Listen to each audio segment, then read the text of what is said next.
S ಕಿಚನ್ಗೆ ಸ್ವಾಗತ. ಇವತ್ತು ನಾನೊಂದು ಮೆಂತ್ಯ ಕಾಫಿ ಮಾಡೋದು ಹೇಳ್ಕೊಡ್ತಾ ಇದ್ದೀನಿ. ಏನೇನು ಬೇಕು ಅಂತ ಹೇಳ್ತೀನಿ.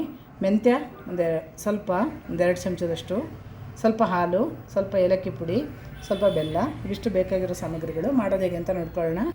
ಮೊದಲಿಗೆ ಒಂದೂವರೆ ಚಮಚದಷ್ಟು ಮೆಂತ್ಯ ಹಾಕ್ಕೊಳ್ತಾ ಇದ್ದೀನಿ. 2 ಚಮಚ ಬೇಡ, 1 ಗ್ಲಾಸಿಗೆ ಹೇಳ್ತಾ ಇರೋದು ನನ್ನ ಕ್ವಾಂಟಿಟಿ. ಈಗ 1.5 ಸ್ಪೂನಷ್ಟು ಮೆಂತ್ಯ ಹಾಕ್ಕೊಂಡಿದ್ದೀನಿ. ಜಾಸ್ತಿ ತುಂಬ ಕೆಂಪಾಗಷ್ಟು ಹುರಿಬಾರ್ದು, ಲೈಟಾಗಿ ಸ್ವಲ್ಪ ಕಲರ್ ಚೇಂಜ್ ಆಗೋಷ್ಟು ಹುರಿಬೇಕು. ಒಂದು ಅರ್ಧ ನಿಮಿಷ ಹುರ್ಕೊಂಡ್ರೆ ಸಾಕು.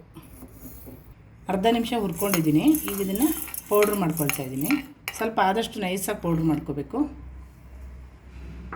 ಮೊದಲಿಗೆ 1 ಗ್ಲಾಸ್ ನೀರು ಹಾಕ್ಕೊಳ್ತಾ ಇದ್ದೀನಿ.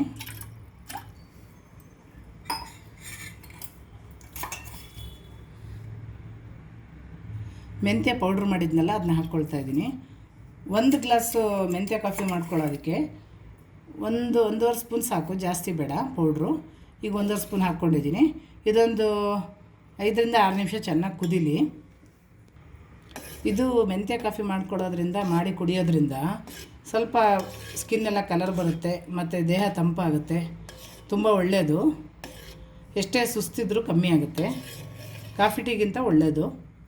ಇದೀಗ 5ರಿಂದ 6 ನಿಮಿಷ ಚೆನ್ನಾಗಿ ಕುದ್ದಿದೆ. ಈ ಥರ ಬೆಂದು ಈ ಥರ ಆಗಿರುತ್ತೆ, ಎಲ್ಲ ಅರಳಿರುತ್ತೆ ಮೆಂತ್ಯ ಪೌಡ್ರು. ಈಗ ಒಂದು ಸ್ವಲ್ಪ ಏಲಕ್ಕಿ ಪೌಡ್ರ್ ಹಾಕ್ಕೊಳ್ತಾ ಇದ್ದೀನಿ.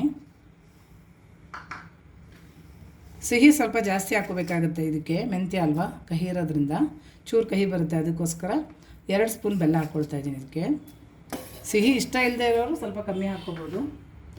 ನಾನಿಲ್ಲಿ 2 ಸ್ಪೂನ್ ಹಾಕಿದ್ದೀನಿ. ಈಗ ಇದು ಚೆನ್ನಾಗಿ ಬೆಂದು ಕುದ್ದು ರೆಡಿಯಾಗಿದೆ. ಇದಕ್ಕೀಗ ಒಂದು ಅರ್ಧ ಕಪ್ಪಷ್ಟು ಹಾಲು ಹಾಕ್ಕೊಳ್ತಾ ಇದ್ದೀನಿ.